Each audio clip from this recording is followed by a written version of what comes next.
Hello everyone, my name is Olivia, and if you can tell by my outfit, we're going to talk about autumn and how much I love it. So welcome to the Cozy Autumn book tag. I'm going to take this off though because it's a little dramatic and we need to calm down a little bit. I have seen a bunch of people doing the Cozy Autumn book tag, and it's basically a book tag where we talk about our collective love for autumn because I feel like everyone on BookTube adores autumn and I am one of them as well. So let's get right into it because I'm so excited to answer all of these questions. So the first question is, what book always reminds you of fall or autumn? And I have two books and they don't necessarily take place during autumn, or maybe they do. They take place over a long course of time, but I read both of these books during the fall semester one time in university, and because these two books are so long and they took me a while to complete, I read them over the course of autumn, and that memory really sticks with me. Going to university hours before my class because I was a commuter and I needed to find a parking space, so I needed to go really early. So I would always sit in a corner of my university in my building and I would just sit down and read these two books, and that is where I made so many memories with those books. I laughed and I cried and I just devoured these two books, and that will always remind me of autumn. And the two books are The Shadow of the Wind and A Little Life. I was lucky enough to be able to read these two books within the same year, and these two books quickly became two of my favorite books of all time. So these two were blessed to come into my life in autumn. I just have really distinct memories of sitting in front of this gigantic window overlooking a forest during autumn where all the leaves are changing, and I read these two books and I cried in public while reading this one, and I just devoured this one in my college. And these are two of my all-time favorite books. I always talk about these two books on this channel. The Shadow of the Wind is set in Barcelona. It is a historical fiction and it follows a boy whose dad owns a bookstore in Spain, and one day his dad takes him to the Cemetery of Forgotten Books. This is a very secret library where only a select few people are able to go into this library and peruse all the texts, and every time one person is invited to the Cemetery of Forgotten Books, they're allowed to pick out one book to take with them, which they will then protect for the rest of their lives. So our main character, Daniel, takes The Shadow of the Wind, and he reads The Shadow of the Wind and he adores it. It changes his life and he thinks, I have to read more books by this author. So he decides to look for more books by this author of The Shadow of the Wind, and he finds out that there are little to no copies of the rest of his stories. Every single copy of the author's novels are being destroyed. So this sets Daniel on a quest to dive deeper into the past of this author while also trying to find out why all his stories are being destroyed. This is such a atmospheric and vivid story that I completely fell in love with. Even though it doesn't really take place during autumn, I would tell people to read it during autumn because it is so lush and it is so wonderfully written, and it's a really cozy and atmospheric book to read during fall, and I'm really glad that I did read it during autumn. And A Little Life is just like the saddest story of all time. I cannot express to you how crushing and heartbreaking this book is.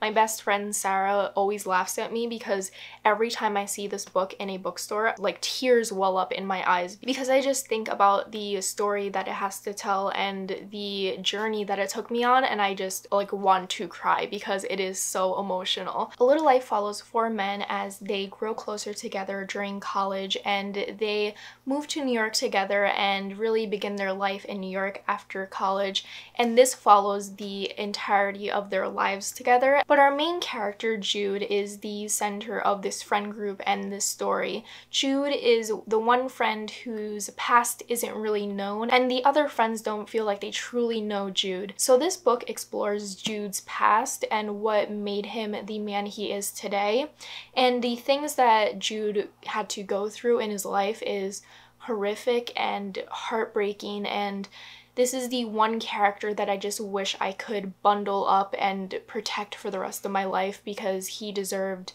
so much more than he got, and this just is a gigantic character study of not only Jude, but the 3 other friends, and how their friendship really changes their whole entire life and the lives of those around them. It is such a heartbreaking read. I cannot express to you how dark this book is. I would highly recommend looking up the trigger warnings before reading this book, because when I say it's dark, I really mean it's a dark story. And this is one of my favorite stories because I have never openly sobbed, like heart-wrenchingly sobbed while reading a book, and that's what A Little Life did to me. It took out so many emotions from me and really changed my life, and it's the one story that I think about all the time, and every time I think about it, I feel my heart like clenching in sadness. So I'm so glad that I read this during autumn. I feel like it really set the tone for the story, even reading this during the winter as well too.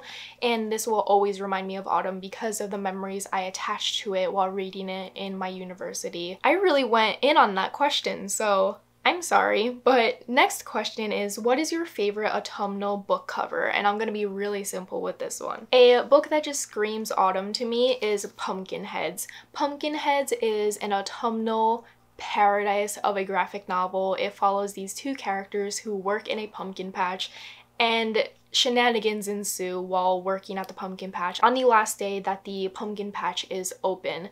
It is so cute and wonderful, and it's full of autumnal like drinks and foods and activities, and the cover is just so autumnal to me, and I adore this graphic novel. It is so cute and wonderful and put the biggest smile on my face. Question number 3 is, what is your favorite autumnal drink to read with? And my favorite autumnal drink is the pumpkin spice frappuccino at Starbucks. I get it with skim milk, and I don't have whipped cream on it because I really don't enjoy whipped cream in general. And the pumpkin spice frappuccino is very misunderstood because there are certain times where I order the pumpkin spice frappuccino and it literally tastes like what the Michael's craft store holiday section smells like. It really tastes sometimes like potpourri, like autumnal potpourri, or like an autumnal candle, like you're just straight up drinking an autumnal candle. But then there are other times where an employee just really knows the amount of pumpkin spice to put into that drink, and they make it beautifully, and it is glorious. So like when people tell me that they have tried a pumpkin spice frappuccino and it's not their thing, I understand, because they might have gotten a pumpkin spice frappuccino when it tasted like a candle, but you have to give it another shot, because sometimes you will get it where it's made just right and it just tastes like autumn, and it's wonderful. And I'm really glad that I live next to a Starbucks where they know how to make it. I've only ever tasted the candle version from other Starbuckses, never from my Starbucks. So my Starbucks really knows how to make it. They never mess up my order, and I just love them for that. They are my favorite. So pumpkin spice frappuccinos, very basic, but it's something that I really look forward to in the fall, and it just puts a smile onto my face. Question number 4 is, do you prefer to read late at night or early in the morning? I like reading in the afternoon, so I'm like a happy medium. I am an actual demon in the morning. I'm really not talkative. I'm really not happy. I'm very grumpy until like a nice 11 a.m. I'm not a morning person in the slightest. I would love to be a person who just wakes up, sits up in bed, and reads for like an hour before getting out of bed and starting their day on a weekend. But I'm not that person. I am grumpy and I am frazzled, and I just look like I was in a tornado when I wake up in the morning. I'm not the perfect person to just sit up and read a book in the morning and be all aesthetic. I wish I could be that person, but I like reading late at night where I could be a night owl and I can just ignore everyone, and it's dark and it's quiet and it's cozy. I really enjoy reading at night or in the afternoon. Question number 5 is, Halloween is coming. What is your favorite spooky read? I don't read a lot of spooky novels, but I do have 2 that I want to recommend that I did recommend, I think, in my books to read in October video, and it is Security and Then There Were None by Agatha Christie. Agatha Christie is the queen of crime. She knows how to really create a mystery that will leave you on the edge of your seat, and we actually read this for school. I have no idea why, but I mean, great pick overall, because It had me hooked. And Then There Are None follows 10 people who do not know each other, but they are all invited to this one island for a weekend getaway, and one by one they are being killed off. And the back says, one by one they fall prey. Before the weekend is out, there will be none, and only the dead are above suspicion. And Then There Are None is just such a fun mystery. I don't really enjoy other Agatha Christie novels. They don't really live up to my love for And Then There Were None, but this one is a fast-paced, really quick read, and I thoroughly enjoy And Then There Were None, as well as the most recent adaptation, I think by BBC.